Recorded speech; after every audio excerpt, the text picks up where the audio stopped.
Have you guys seen this Jeff Garcia story?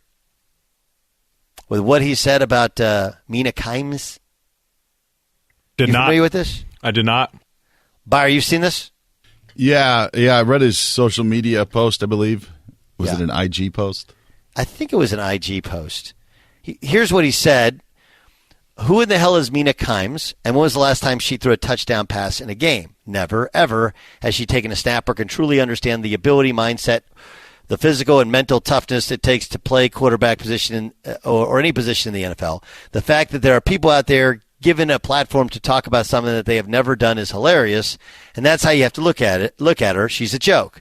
So let's just laugh at her and support Jimmy, root our Niners to go out and beat the living F out of one more team. That's what it takes. She will never know that feeling. Can I get an amen? Peace. Uh-oh. What? If this is breaking news, I think Jeff Garcia is about to get canceled. What does Jeff Garcia do now? He was selling some CBD at the Super Bowl last year or 2 years ago. I don't know what maybe an analyst for local. I don't know. Because the analyst for local is Dante Whitner, who we have on. Yeah, I think Jeff's done some work with them as well. I don't know for sure. But if your question is what could he be canceled from, I think I'm just talking about from social media. He'll be the mark of the day, Okay, so what do we think about... So Mina Kimes, apparently, her opinion was that Jimmy Garoppolo didn't help his team win, right? And that was a comment that really... she said, Jimmy G is the definition of being part of a group project that gets an A while doing none of the work. That's what she said. Okay, so let's have the conversation that nobody in the media wants to have. Okay, and this is the hard one for like women in football. It's really hard. There's women that are being named on the coaching staffs, and there's a huge pushback within the real world in the NFL, which is like, look, it's one thing to work in the front office, but it's really hard when you've never actually even played football. The problem with Mina is she a reporter? Because if she's an analyst, traditionally the analyst route is reserved for people who played or coached. Is she opinion giver? Right? That's the space that I occupy in football specifically, or in baseball, or in other non-basketball sports. Is I'm a loudmouth talking head guy. Now I would say that like Mina talks to people. Okay? She does know people in the sport, and I don't think what she's saying is crazy about Jimmy Garoppolo. I think she's going a little bit over the top, saying he had nothing to do with it. There's plenty that he has to do with, and at some point you go like, they are winning. The problem with Jimmy is not that he does nothing; it's that every once in a while he does something really stupid. Right? He's the guy that'll forget, if you're doing the group project, that he'll forget to show up at the important meeting, or he won't do the citation that needed, so that it doesn't look like you're plagiarizing wherever you took the information from.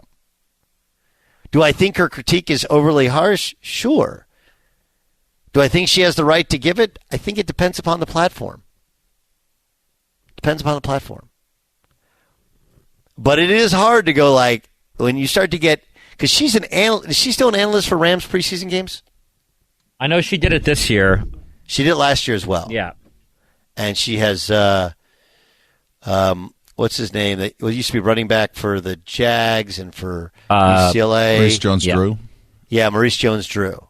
Isn't it ESPN? I mean, what Jeff Garcia has a problem with, maybe not her per se, but just ESPN putting anybody in a position to give opinions that didn't play the game. It sounds like he just has an issue with that person, and unfortunately for him, he says it by name here, and I think he's going to get a huge backlash on this. I think you'll have plenty of like behind-the-scenes support, but yeah, it'll be hard to support him in public. Yes, I'm like, look, I said this about Maria Taylor when she was there. It wasn't an attack on Maria Taylor. It was just like, she's a host. Hosts, by definition, aren't supposed to give their opinion, yet she had a vote on NBA's All-Pro, and NBA's All-Pro team actually affects guys' ability to get a max contract. Like, it's a real thing, and she'd barely been covering the league. Like, just give it to the analysts. Just give it to the guys that play and the guys that coach, the guys that are general managers. Like, those guys know what they're doing.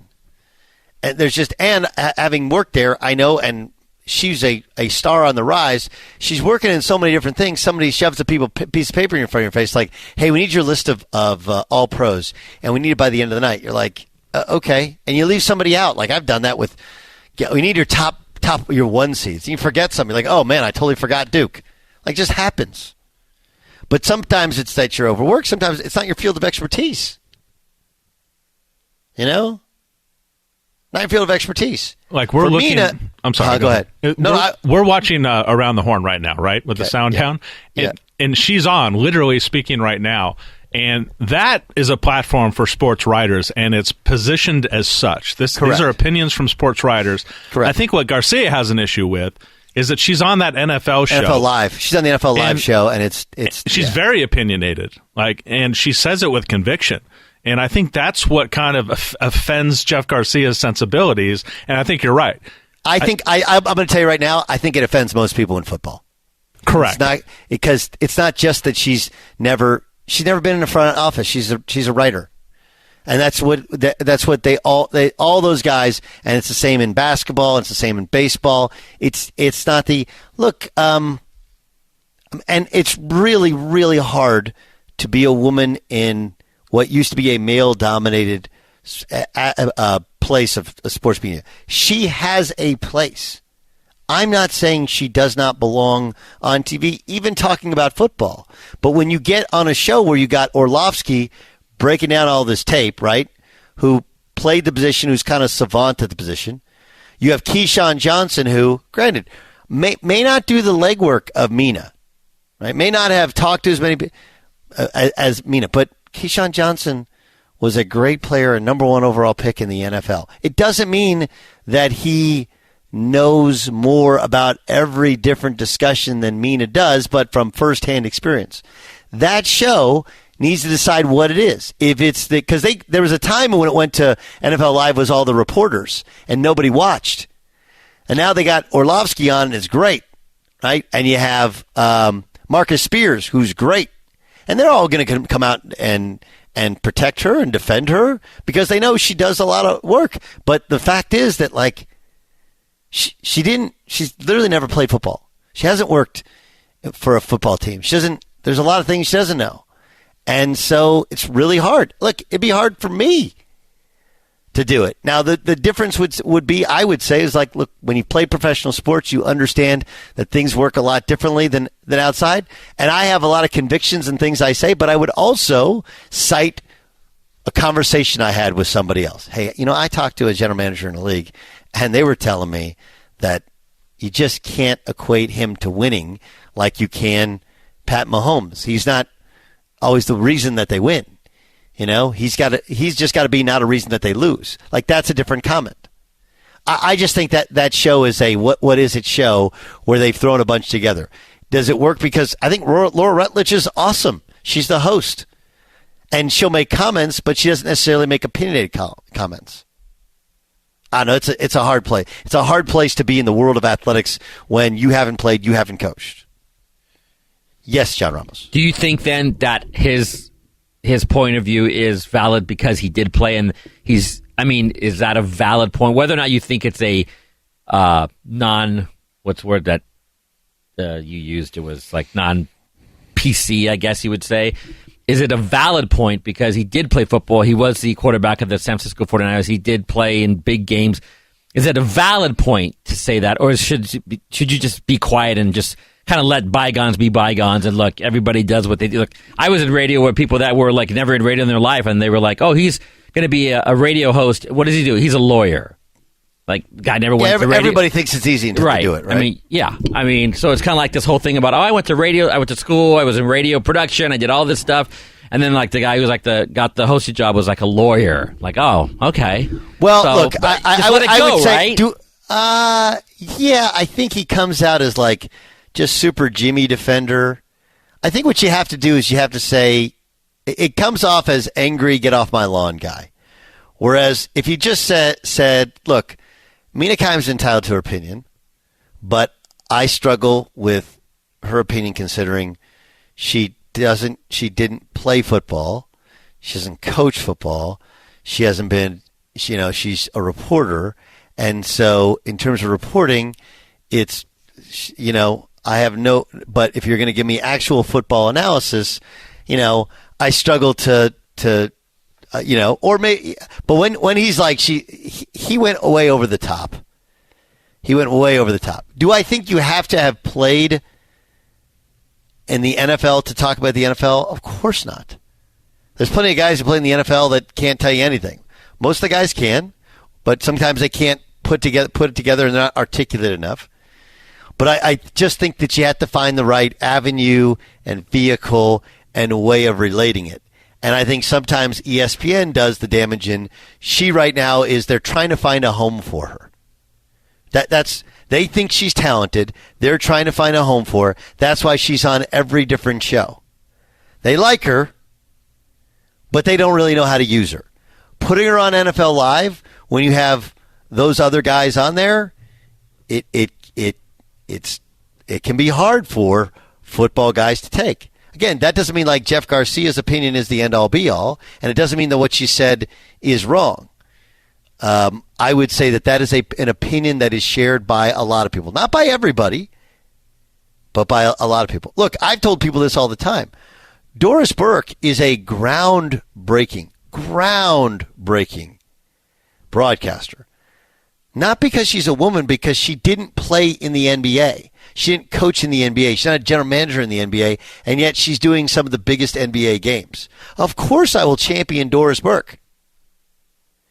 But she would even tell you, like, if she privately counseled you, she'd probably say, like, look, when I first started doing it and how I am now, I know so much more about this league by calling games and being around it because it's a different sport than men's college basketball, which she used to use, and it's a completely different sport than women's college basketball. It just is. You can run the same sets. It's different. But at least she did play, she did coach the sport of basketball, and she's done it for a long time. I think that's why. But she's a groundbreaking broadcaster. Do I think Jeff Garcia gets canceled? I just hadn't thought of Jeff Garcia in a long time. That's really what it comes down to. And maybe that's it, right? Maybe he just doesn't have a whole lot of influence in social media, so maybe this will go by the boards, but hasn't there been a precedent for this? Something happened with Mina, I want to say, a couple months ago, and I think there was a racial tweet, and everybody at ESPN retweeted this and defended her, and it became a big thing. And this was just from a random Twitter user. So I have a feeling this might go the same way for Jeff, that everybody just starts defending Mina. Jeff is a sexist. Yes, it becomes sexism. I mean, look, I think people thought that way about Pablo Torre, who's a brilliant guy, or Bomani Jones. Like, those guys are really smart guys, and she's a really smart woman. But it's like, all right, what's your sports background? I thought Will Cain was miscast when he was there. Like, you can't go from covering politics to covering sports and then go like, okay, well, like, you have to have some sports equity. Got to have some sports equity. And I don't know if she has the sports equity to do it. It's a hard thing to pull off. And they've done her no justice by moving her around a bunch. But there's a way to do it. Like, look, I'm not going to mention names. I know there's somebody who covers college basketball and used to be a reporter and is now an analyst. And when I watch said person, I'm like, yeah, that's hard to. And even in how that person does what they do, they're usually pretty smart of staying away from the real analysis. Some people who do it, they try and really analyze, and you're like, yeah, you're not looking at it right. It's something completely different. Sometimes they nail it.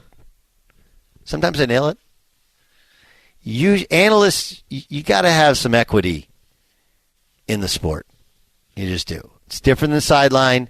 It's different than a reporter. Now, some people don't understand the difference in being a sideline reporter, being a news reporter, and being and being an analyst. But the blurred lines, I think, are what get her in trouble, and I don't think that's her own doing.